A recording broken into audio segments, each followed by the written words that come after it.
ಅವರು ದ್ವಾಪರ ಯುಗದ ಕೃಷ್ಣನನ್ನು ಕೂಡ ನಾನು ನೋಡಿದ್ದೀನಿ ಅಂತ ಹೇಳಿದ್ದಾರೆ. ಹೌದಾ? ಆಮೇಲೆ ಶಂಕರಾಚಾರ್ಯರು ಕೂಡ ಅವರು ಗುರುವಾಗಿದ್ದಾರೆ. ಆಮೇಲೆ ಅವರು ಲಾಯರಿ ಮಾಷಿಯರಿಗೂ ದೀಕ್ಷೆ ಕೊಟ್ಟಿದ್ದಾರೆ. ಅಷ್ಟೇ ಅಲ್ಲ, ಅನೇಕ ಜನಕ್ಕೆ ಇವತ್ತು ಅತಿ ಹೆಚ್ಚಾಗಿ ಫೇಮಸ್ ಆಗಿರೋದು ನಮ್ಮ ತಮಿಳುನಾಡಿನ ನಟ ರಜನಿಕಾಂತ್. ಅವರು ಕೂಡ ಅವ್ರನ್ನ ಭೇಟಿಯಾಗಿದ್ದಾರೆ. ಇದೆಲ್ಲ ಸುಳ್ಳಂತ ಅಲ್ಲ, ಇದೆಲ್ಲ ಸತ್ಯ. ಆದ್ರೆ ಯಾವಾಗ ನಂಬ್ತಾನೆ ಅಂದ್ರೆ ಆ ವ್ಯಕ್ತಿಗೆ ಅನುಭವಕ್ಕೆ ಬಂದಾಗ ಆ ವ್ಯಕ್ತಿ ಅದನ್ನ ನಂಬ್ತಾನೆ. ಅನುಭವಕ್ಕೆ ಬರದೇ ಇರೋರು ಅದನ್ನ ನಂಬೋದಿಲ್ಲ. ಆದ್ರೆ ನಮ್ಮ ಶಾಸ್ತ್ರ ಗ್ರಂಥಗಳಲ್ಲಿ ಏನಿದೆ ಅದೆಲ್ಲ ಸತ್ಯ ಇದೆ, ಅದು ಸುಳ್ಳಿಲ್ಲ, ಅದೆಲ್ಲ ಸತ್ಯ ಇದೆ.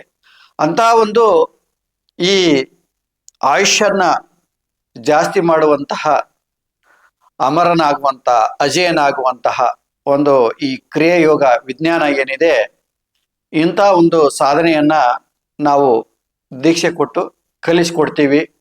ಆಸಕ್ತಿ ಇದ್ದವರು ದೀಕ್ಷೆ ತಗೊಂಡು ಸಾಧನೆ ಮಾಡ್ಬೋದು. ಇದು ಸಿದ್ಧಿ 3 ವರ್ಷ ಆಗ್ಬೋದು, 4 ವರ್ಷ, 5 ವರ್ಷನೂ ಆಗ್ಬೋದು. ಸಮಯ ತೆಗೆದುಕೊಳ್ಳುತ್ತೆ.